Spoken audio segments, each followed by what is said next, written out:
Dans cette édition, nous irons à Yamoussoukro. Tous les membres du gouvernement étaient en réunion ce mercredi. C'est le deuxième conseil des ministres de l'année. Au nombre des décisions prises, le recrutement de 300 personnes en situation de handicap. Demain, jeudi 15 janvier, le président Alassane Ouattara procédera à l'ouverture officielle à la circulation du nouveau pont de Boaflé. L'ouvrage a été réalisé en 2 ans.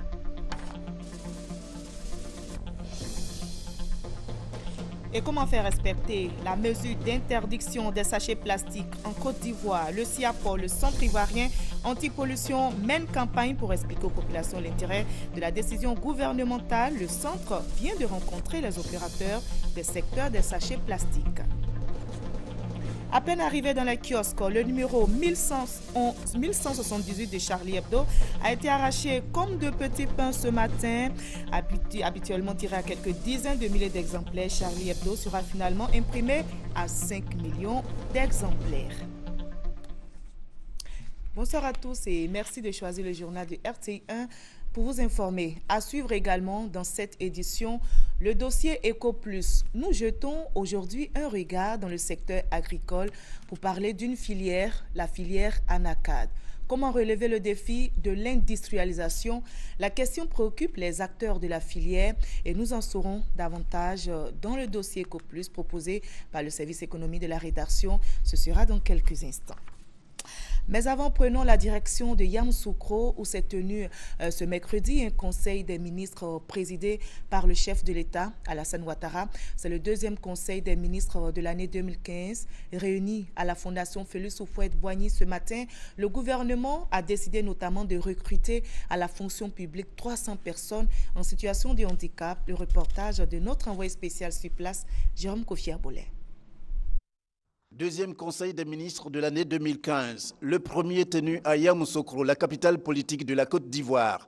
À la Fondation Félix Houphouët-Boigny pour la recherche de la paix ce mercredi, il est environ 11 heures quand le président de la République, Alassane Ouattara, déjà précédé des membres du gouvernement, fait son entrée dans la salle préparée pour cette réunion. Une réunion de plus de 2 heures d'horloge. Au menu, comme à l'accoutumée, des projets de loi ainsi que des projets de décret, sans compter des mesures individuelles et des divers. Au nombre des décisions prises donc à ce rendez-vous de Yamoussoukro, celles relatives au recrutement à la fonction publique de personnes atteintes de handicap. 300 postes prévus à cet effet, un chiffre revu à la hausse, le quota fixé auparavant n'atteignant pas la centaine. Une décision avait déjà été prise d'intégrer à la fonction publique 94 personnes souffrant de handicap. Le Conseil, sur instruction du chef de l'État, a porté ce nombre à 300. Donc 300 postes vont être ouverts à la fonction publique pour des personnes donc, en situation de handicap. Des mesures de portée sociale, elles visent à réduire les discriminations faites à certaines catégories de personnes. Le premier objectif qui est visé par ce texte, il est social. Il s'agit d'apporter du soutien, du support à des personnes qui sont déjà en faiblesse parce qu'elles présentent des handicaps. Jusqu'à maintenant, malheureusement, ces personnes-là étaient discriminées. Donc il s'agit de leur donner cette possibilité d'être vus différemment. Et donc dans chacun des recrutements, s'il y a des personnes qui sont en mesure de satisfaire aux exigences du poste et qu'elles sont handicapées, elles seront prioritaires. À en croire le porte-parole du gouvernement, ces mesures prennent effet immédiatement. Et sur place à Yamoussoukro, avant ce conseil des ministres, le président Alassane Ouattara a visité l'hôpital Saint-Joseph-Moscati dont les travaux sont achevés. L'hôpital ouvre ainsi officiellement ses portes aux malades, œuvre sociale rattachée à la basilique Notre-Dame de la Paix de Yamoussoukro. L'hôpital Saint-Joseph-Moscati, sachez-le, est une promesse du père fondateur de la Côte d'Ivoire, Félix Houphouët-Boigny, au pape Jean-Paul II. Le reportage signé Viviane Aïmé. Après 3 ans de travaux ininterrompus, la construction de l'hôpital catholique Saint-Joseph-Moscati de la basilique Notre-Dame de la Paix de Yamoussoukro est achevée. Le président de la République a effectué ce mercredi matin une visite des lieux. C'est le 6 septembre 1992 que la première pierre de cet édifice avait été posée par le président Houphouët-Boigny. Le président de la République Alassane Ouattara était alors son premier ministre. Après la disparition du président Houphouët-Boigny, il a fallu attendre 23 ans avant de voir enfin la réalisation concrète de cet important ouvrage d'intérêt commun. Un grand hôpital bâti sur 25 000 mètres carrés grâce au président de la République Alassane Ouattara, qui dès sa prise officielle de fonction en 2011 a inscrit au nombre de ses réalisations prioritaires la construction de l'hôpital catholique Saint-Joseph Moscati, une preuve supplémentaire de son attachement à la mémoire du président Houphouët-Boigny. En outre, la construction d'une aussi importante infrastructure sanitaire dans cette zone centre de la Côte d'Ivoire, zone Carrefour, participe de la vision du président de la République Alassane Ouattara de promouvoir un développement pour le plus grand nombre. Sous la conduite de l'architecte Roger Mbeng et du président du conseil d'administration de la Fondation internationale Notre-Dame de la Paix, Monseigneur Paul Siméon Awana Ndjoro, archevêque de Bouaké, le président de la République a visité les différentes installations de l'hôpital. Bâti sur une surface de 25 000 m², il comprend 17 services avec une capacité d'hospitalisation de 250 lits. Il comprend aussi un espace d'accueil pour les familles des malades et des logements pour les religieux de l'ordre de Saint-Camille, reconnus pour leurs compétences et leur dévotion et à qui le Vatican a confié la gestion et l'exploitation de l'hôpital. Se trouve aussi dans l'enceinte de l'hôpital une chapelle. À la fin de la visite, le président de la République a écrit dans le livre d'or, mais le président de la République ne pouvait se retirer sans déclarer de vive voix sa satisfaction. C'est un ouvrage de qualité, totalement intégré au domaine de la basilique, comme l'avait voulu le président Félix Houphouët-Boigny. Et je rappelle que c'est le 6 septembre 1992 que j'étais aux côtés du président Félix Houphouët-Boigny pour la pose de la première pierre de cet hôpital. Donc disons un peu plus de 23 ans, nous avons pu réaliser son souhait de doter le domaine de la basilique, comme l'avait voulu aussi sa sainteté le pape Jean-Paul II, d'un hôpital moderne, dédié bien sûr aux populations de cette ville, de cette région, mais également aux populations de la sous-région. Vous connaissez l'attachement qu'avait le président Félix Houphouët-Boigny à l'intégration, et il était le père de la sous-région en réalité. Et cet hôpital est la réalisation d'un vœu qui lui était très cher, et moi je suis heureux d'être la personne qui se trouve là aujourd'hui pour démarrer cet hôpital. L'hôpital a pour le moment coûté 15 milliards de francs CFA. L'État a contribué pour un peu plus de la moitié et nous allons continuer car il reste à peu près 3 milliards d'équipements à acquérir et je donne instruction au Premier ministre pour que nous puissions faire cela dans les meilleurs délais. Voilà. Je voudrais aussi dire que je suis personnellement fier d'avoir ce bel ouvrage à Yamoussoukro. Yamoussoukro est notre capitale politique, mais c'est la terre natale du premier président, un homme de paix, un homme de générosité. Et cet hôpital permettra à de nombreuses populations, vous savez, c'est un hôpital de 250 lits, d'avoir accès à des soins dans des conditions équivalentes à tout hôpital moderne partout dans le monde. Et ceci m'amène à dire que nous avons bien fait de penser à démarrer la couverture médicale universelle dès cette année, parce que tous ces hôpitaux que nous inaugurons maintenant, que ce soit l'hôpital d'Agamé, bientôt l'hôpital d'Angré, ici l'hôpital Moscati, tout cela permettra la prise en charge de toutes les personnes qui auront donc accès à la couverture maladie universelle. Donc c'est un acte très fort que le président Houphouët nous laisse et je voudrais donc réitérer ce que nous avons écrit, que nous souhaitons que tout le monde en fasse un très bon usage. Je voudrais saluer la présence des pères camiliens qui sont là et qui ont accepté, avec tout le personnel médical détaché par l'État de Côte d'Ivoire, qui accepte également de venir se mettre au service de ce bel ouvrage, de cette belle œuvre. Une satisfaction qui s'est traduite aussi par des dons en espèces du président de la République aux responsables et au personnel de l'hôpital. L'hôpital catholique Saint-Joseph Moscati attend à présent son inauguration. Et les bonnes nouvelles s'enchaînent pour les populations. Demain, le président Alassane Ouattara procédera à l'ouverture officielle à la circulation du nouveau pont de Boisflé. C'est dans la région de la Maraoué.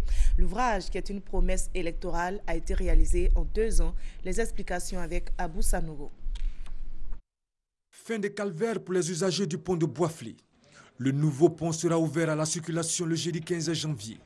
Une initiative qui sonne comme un cadeau de nouvel an pour les bénéficiaires. Aujourd'hui, avec ce pont, eh bien, ce serait la destination qui va être choisie par les personnes qui voudraient vraiment emprunter cette voie-là, qui est devenue maintenant une belle voie. Et tous les véhicules passeront par ici. Notre ville sera connue et avec son économie qui va prendre vraiment une autre allure. L'ancien pont que vous voyez là, lorsque nous le traversons, il y en a même qui ferment les yeux, qui sont dans le camion. Ils ont peur.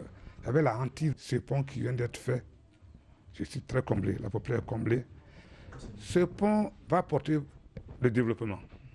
Le nouveau pont de Boisflé est un ouvrage à poutre en béton précontraint de 120 mètres de long. Il est composé de 4 travées de 31 mètres chacune et repose sur 5 appuis fondés sur des semelles superficielles, y compris les voies d'accès. Il comporte une largeur de 7,50 mètres et 2 trottoirs de 1,25 m chacun. Ce pont permettra d'accroître la fluidité du trafic routier entre Boisflé et les autres régions de la Côte d'Ivoire, de supprimer les files d'attente des véhicules au niveau de la traversée du fleuve Maraoué et d'améliorer la circulation des personnes et des biens. Un ouvrage qui va contribuer au désenclavement de la région de Boisflé. Ça va nous désenclaver. Boisflé est le gros producteur. Boisflé dessert la Côte d'Ivoire et même les pays voisins. En vivrier. Si on a ce pont-là, nous sommes satisfaits.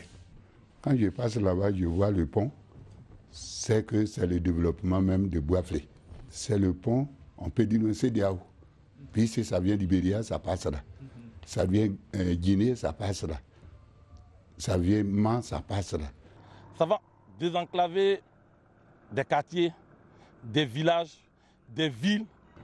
Nous, on préfère aujourd'hui que ce pont-là puisse s'appeler le pont de l'émergence. Parce que c'est le pont qui va faire aujourd'hui que Boisflé sera vraiment développé. En plus de ce joyau architectural, la ville de Boisflé a bénéficié de 6 km de voirie entièrement rénovée. L'ensemble de ces ouvrages a coûté environ 9 milliards de francs CFA. Les travaux ont duré 2 ans. Voilà, le nouveau pont de Boisflé ouvert à la circulation dès demain. Et vous l'avez entendu, la nouvelle réjouit les populations. Elle ne compte d'ailleurs pas manquer la cérémonie d'inauguration présidée par le chef de l'État. À Boisflé, chacun s'active en tout cas pour célébrer l'événement, nous explique Thomas Gessambi. Ce n'est plus qu'une question d'heure pour que Boisflé, la vieille ville, reçoive officiellement son nouveau pont.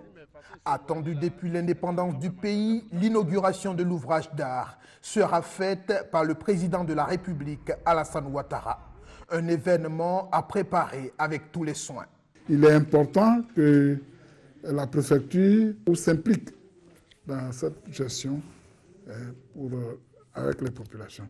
C'est ce qui explique que vous m'avez vu convoquer une réunion. Nous souhaitons vraiment que le chef de l'État puisse venir et puis prendre contact avec la population.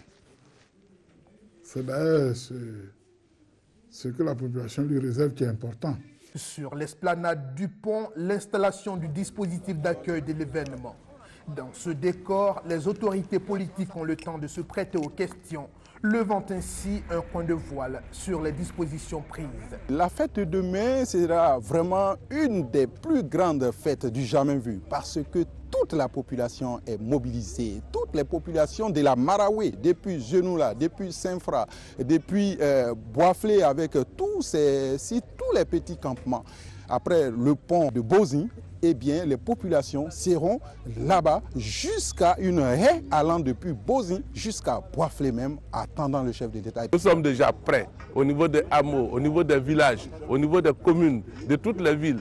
Je pense que vous voyez un peu l'effervescence et chacun de nous est prêt à accueillir cet événement exceptionnel.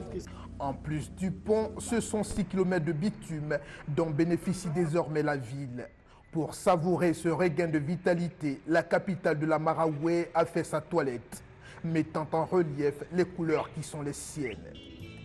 Réceptionner le pont et recevoir à nouveau le président de la République, autant de privilèges que le comité d'organisation de l'événement voudrait saluer avec toute la manière. Ici, nous sommes en train de mettre en place l'Arc de Triomphe, qui est quand même un élément fondamental pour accueillir une autorité de son rang. Nous ferons tout en ce qui nous concerne pour que demain, tout soit fin prêt. Il y en a de même pour tous les aspects logistiques. Les plateformes sont faites, les abris, les chaises seront placées. Je pense qu'il ne sera pas déçu quand il sera demain à Boisflé. En attendant d'accueillir l'ouverture du pont, les usagers de l'axe Yamoussoukro-Boisflé, eux, peuvent déjà se réjouir de la réhabilitation d'un tronçon difficilement praticable par le passé. À présent, ce communiqué du ministère du Logement, de la Construction, de l'Assainissement et de l'Urbanisme. Le ministère informe les présidents du conseil régionaux, députés, maires et toute la population ivoirienne que la cérémonie de la présentation publique de l'état d'avancement des études d'urbanisme des 32 chefs-lieux de région et de districts prévus pour le jeudi 15 janvier au samedi 17 janvier 2015 a été reportée au 2 février 2015 à partir de 9h à l'espace Serae Uomo au Plateau. Le ministère en charge de l'urbanisme tient à présenter toutes ses excuses pour les désagréments causés par ce report. La mesure est entrée en vigueur en Côte d'Ivoire il y a quelques mois. Il s'agit de la mesure d'interdiction des sachets plastiques. C'est une décision du gouvernement ivoirien pour préserver l'environnement et surtout la santé des populations. Mais cette mesure n'est pas respectée sur le terrain. Alors le CIAPOL, le Centre ivoirien anti-pollution, monte au créneau pour expliquer aux populations l'intérêt de la décision gouvernementale. Le centre vient justement de rencontrer les opérateurs des secteurs des sachets plastiques. Le reportage d'Herman Niamien. 3 mois après l'entrée en vigueur du décret portant interdiction de la production, de l'importation, de la commercialisation, de la détention et de l'utilisation des sachets plastiques en Côte d'Ivoire, le constat est clair. La mesure n'est pas totalement respectée. Certains industriels continuent de produire les sachets plastiques. Conséquence, les sachets plastiques sont toujours utilisés par les populations. Cette rencontre entre le directeur du CIAPOL et les opérateurs du secteur des sachets plastiques vise à clarifier certaines choses. Nous sommes sur le terrain. Nous rencontrons des difficultés, des réticences. On voit des gens qui produisent alors que c'est interdit. Donc, cette rencontre est bienvenue pour qu'on leur explique ce que nous devons. Les opérateurs plaident pour un délai supplémentaire. Ils indiquent aussi que les sachets plastiques produits actuellement sont les emballages primaires et les autres destinés à l'exportation. On est venu ce matin pour lui demander de faire asseoir un peu la brigade qu'il a mis en place pour les contrôles. Puisqu'aujourd'hui, depuis 2 mois, 3 mois, certaines sociétés, dont moi, la mienne aussi, on a fait une dérogation pour la fabrication et la production de l'emballage plastique. Toujours rien, on n'a aucune suite. Le directeur du CIAPOL est formel. Toute production de sachets plastiques, même primaire, doit se faire avec l'accord du ministère de l'Environnement, de la Salubrité urbaine et du Développement durable. Celui qui veut produire des sachets, il adresse une demande d'autorisation au ministère. Ce sont des sachets destinés à l'exportation ou des sachets d'emballage primaire. Nous pensons que ça c'est autorisé. Mais comme je dis, déjà à l'exportation, nous on veut avoir la traçabilité de ces sachets produits. Le directeur général du CIAPOL souligne que les contrôles se poursuivront et toute personne qui sera prise en flagrant délit de production de sachets plastiques subira la rigueur de la loi et verra son entreprise fermée.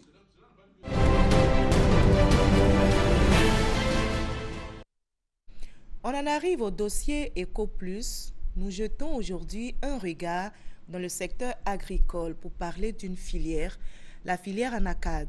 Comment relever le défi de l'industrialisation? La question préoccupe les acteurs de la filière. L'anacarde est le 3e produit d'exportation de la Côte d'Ivoire avec 500 000 tonnes en 2014. Le niveau de transformation atteint les 5%. Alors comment booster la transformation et résoudre la question de la pauvreté et l'offre d'emploi aux populations? Élément de réponse dans le dossier EcoPlus signé ce soir, Noël Gnagno. L'anacardie, une culture pérenne, son avènement, une volonté politique freinait l'avancée du désert dans le nord de la Côte d'Ivoire. Nous sommes dans les années 70. Avec le temps, la culture de l'anacardie a acquis une valeur socio-économique. 250 000 personnes vivent de cette spéculation. Les superficies exploitées sont passées de 420 000 hectares en 2005 à 700 000 en 2012. Les spécialistes prédisent une occupation spatiale plus importante. Changement climatique oblige. L'anacarde a un potentiel de mitiguer les changements climatiques.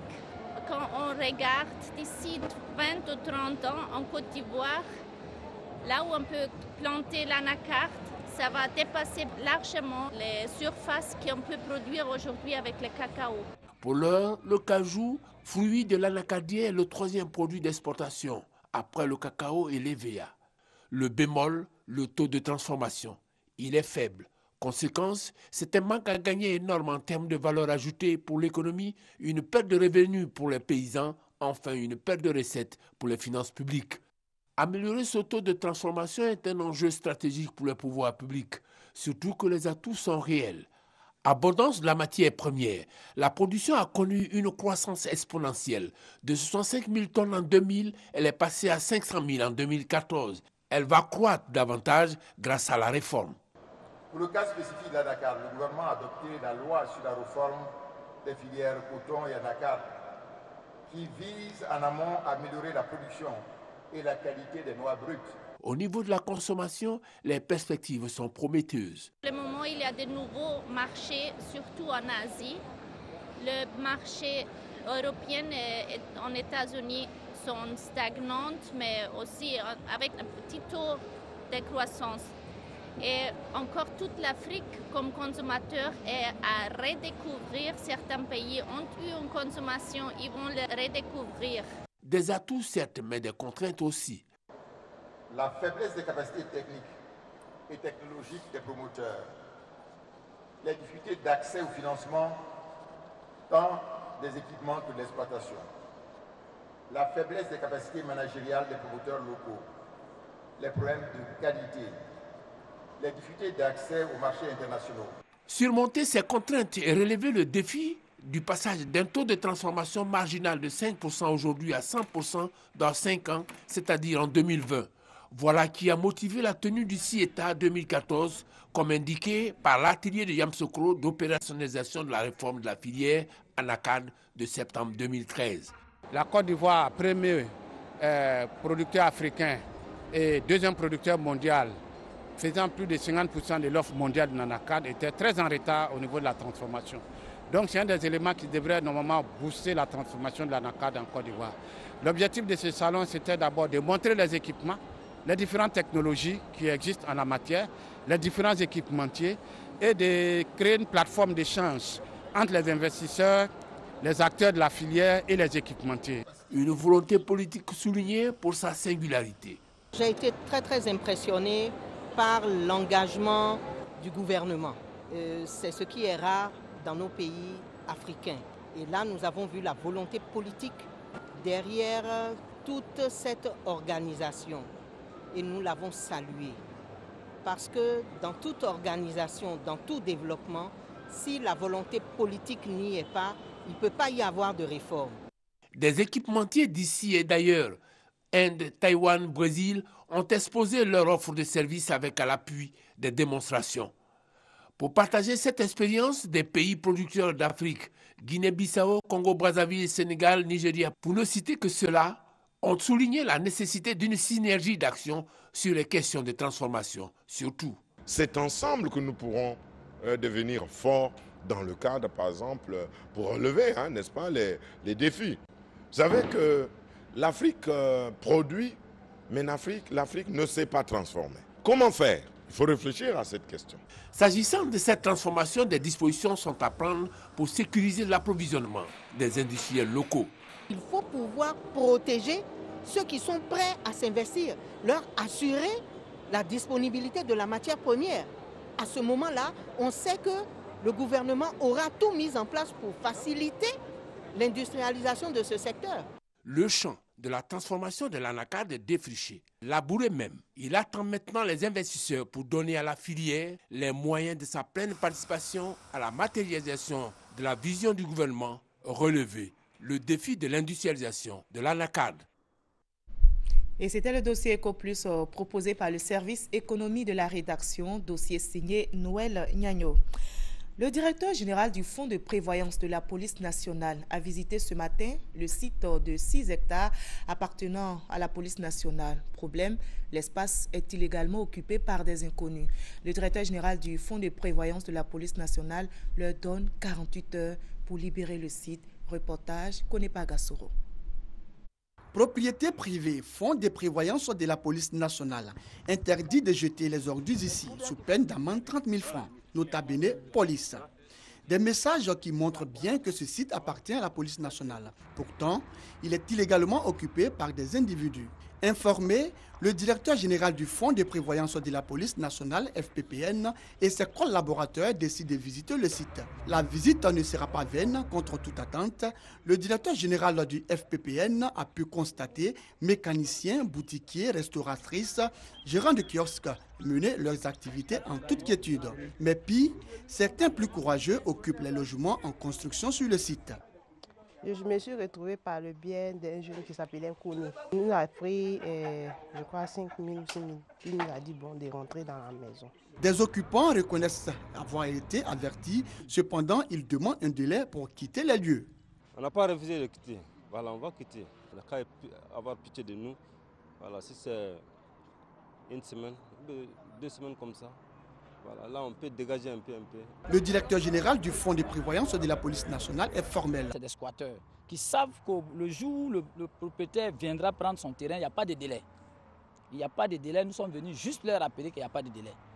Jacques Kadiané, directeur du FPPN, exhorte les populations à mettre fin aux occupations illégales des sites appartenant à la police nationale sur l'ensemble du territoire.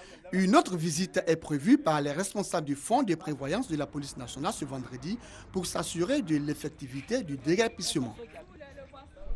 On va à présent parler de concours de beauté. Depuis 1995, le comité Miss Côte d'Ivoire valorise la beauté ivoirienne dans le monde. Le comité vient justement de lancer officiellement le concours Miss Côte d'Ivoire 2015.